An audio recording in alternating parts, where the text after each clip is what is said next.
نحمده ونصلي ونصلي على رسوله الكريم أما بعد فأعوذ بالله من الشيطان الرجيم بسم الله الرحمن الرحيم ربي اشرح لي صدري ويسر لي أمري واحلل عقدة من لساني يفقهوا قولي ربي زدني علما ربي يسر ولا تعسر وتمم بالخير وبك نستعين اللهم فقهنا في الدين اللهم أرنا الحق حقا وارزقنا اتباعه وأرنا الباطل باطلا وارزقنا اجتنابه آمين ثم آمين۔ السلام علیکم ورحمۃ اللہ وبرکاتہ، کیسی ہیں آپ سب؟ وعلیکم السلام ورحمۃ اللہ وبرکاتہ۔ الحمدللہ۔ کے بعد جی آپ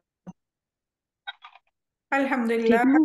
اللہ سے دعا ہے کہ اللہ تعالیٰ آپ سب کو اپنے حفظ و امان میں رکھے، آپ کی طرف بڑھنے والا حشر اللہ تعالیٰ خیر میں بدل دے، اللہ تعالیٰ ہم سب سے راضی ہو جائے، اللہ تعالیٰ ہم سب سے اس دنیا کی اور آخرت کے بہترین کاموں کے لیے چن لے۔ اللہ رب العزت ہمیں نبی کریم صلی اللہ علیہ وسلم کے اسوہ حسنہ پہ چلنے کی توفیق عطا فرمائے۔ آج جیسے کہ جمعۃ المبارک ہے اور سب سے پہلے ہم حدیث مبارکہ کا لیسن پڑھتے ہیں، اور یہ چھوٹی سی حدیث ہوتی ہے اور اس میں الحمدللہ بہت کچھ ہمیں سیکھنے کو ملتا ہے۔ آج کی حدیث مبارکہ جو ہے وہ بھی 3-4 الفاظ پہ مشتمل ہے، لیکن ان الفاظ میں ہمارے لیے کیا نصیحت ہے اور اس میں ہمیں کیا سبق ملتا ہے، انشاءاللہ آج اس کو ہم مختصراً دیکھیں گے، کیونکہ ہمارے پاس وقت کی قلت ہوتی ہے، وقت کی کمی کی باعث ہم اس کو تفصیل کے ساتھ بیان نہیں کر سکتے، لیکن اہم پوائنٹ جو ہوتے ہیں انشاءاللہ اس کو ہم مینشن کرنے کی کوشش کرتے ہیں۔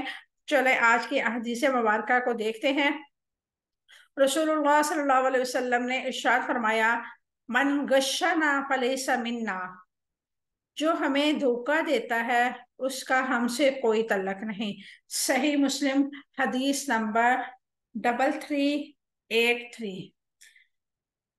فمن غشنا فلیس منا، اس کا جو ہے شرح صدر ہم دیکھتے ہیں اور اس کی تفصیل اگر ہم دیکھتے ہیں کہ اس کا پس منظر کیا ہے، تو اس کو ہم سب سے پہلے جو حدیث مبارکہ اس کی روشنی میں دیکھیں گے وہ یہ ہے کہ حضرت ابو ہریرہ رضی اللہ تعالیٰ عنہ کہتے ہیں کہ رسول اللہ صلی اللہ علیہ وسلم ایک شخص کے پاس سے گزرے جو گیہوں یعنی کہ غلہ بیچ رہا تھا۔ آپ نے اس کے غلے کے اندر ہاتھ ڈالا تو آپ کو غیر ناقص یعنی کہ دھوکے والی کوئی چیز گڑبڑ لگا۔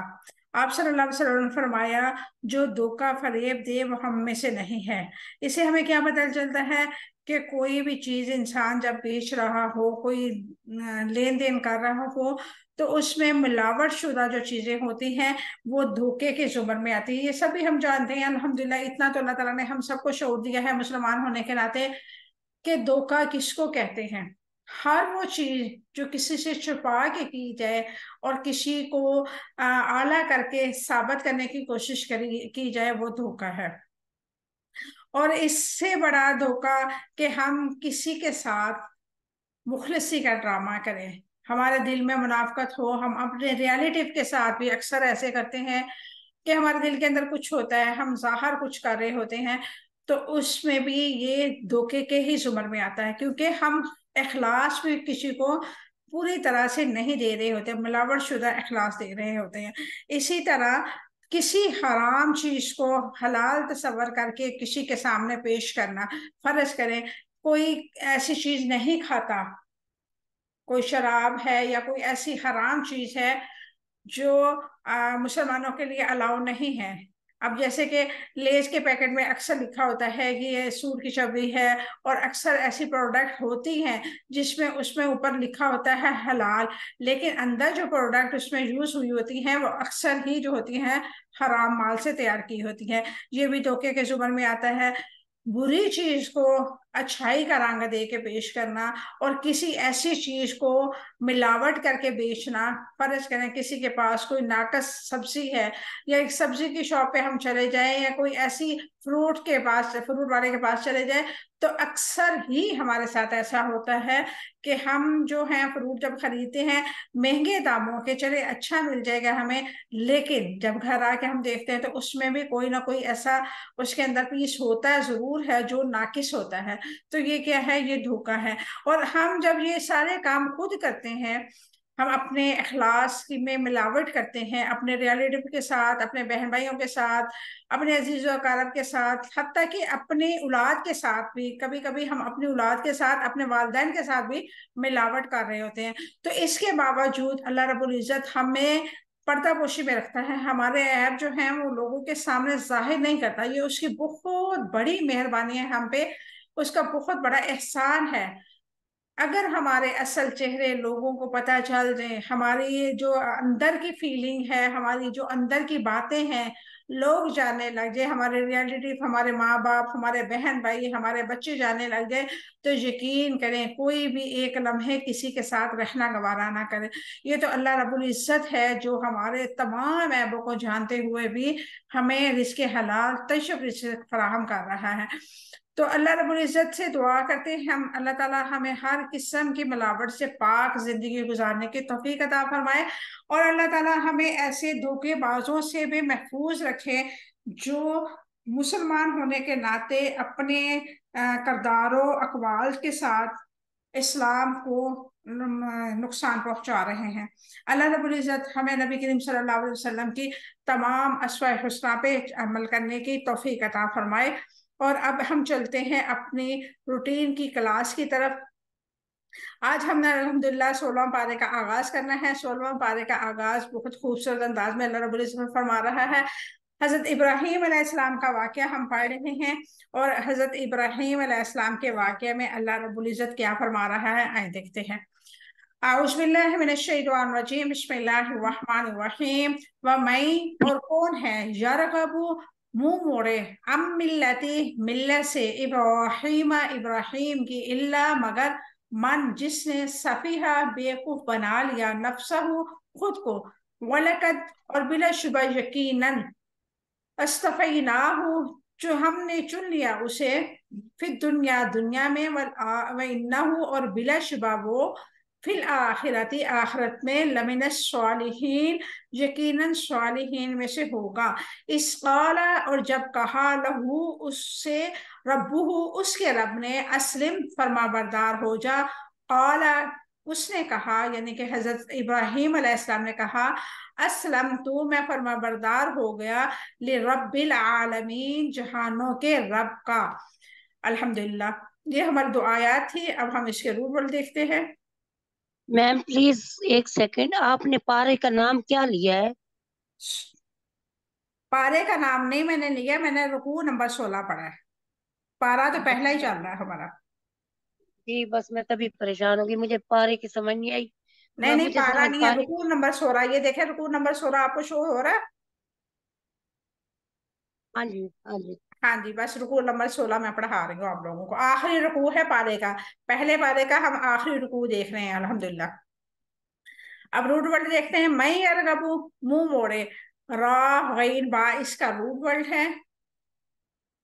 سفیہہ، بیوقوف بنا لیا، سین، فاہا، اس کا روٹ ورڈ ہے۔ استفیناہ، ہم نے چن لیا اسے، سواد، فا، وا، اس کا روٹ ورڈ ہے۔ صالحین، صالحین میں سے ہوگا، سواد، لام، ہا، اس کا روٹ ورڈ ہے۔ اسلم، فرما بردار ہو جا، سین، لام، میم، اس کا روٹ ورڈ ہے۔ اسلم تو، میں فرما بردار ہو گیا، سین، لام، میم، اس کا روٹ ورڈ ہے۔ آپ لوگوں کو کل میں بتا رہی تھی نا کہ میں روٹ ورڈ کس لیے پڑھاتی ہوں، یہ دیکھیں یہ ساتھ ساتھ آ گیا، یہ اسلم ہے، یہ اسلم تو ہے، یہ اللہ نے حکم دیا، یہاں پہ حکم ہے، اسلم، یہ حکم آ گیا۔ اسلم تو، آگے انہوں نے، حضرت ابراہیم علیہ السلام نے رپلائی کیا، میں فرما بردار ہو گیا، یعنی کہ مستقبل میں بھی اور حال میں بھی میں فرما بردار ہو گیا۔ دونوں کا روٹ ورڈ سیم سیم ہے، لفظ ڈفرنٹ ہے، اسلم ہے یہاں پہ، اسلم تو ہے، تو یہ چیز ہے گرامر۔ ووسوا، اور وصیحت کی، بس اتنا ہی ہمارا، وا، شوا، جا، اس کا روٹ ورڈ ہے۔ اسلم تو تک ہے ہمارا روٹ ورڈ، یہ ووسوا اگلی آیت کا ہے۔ چلیں جی آگے ہم دیکھتے ہیں اس کا ترجمہ انشاءاللہ، تفسیر۔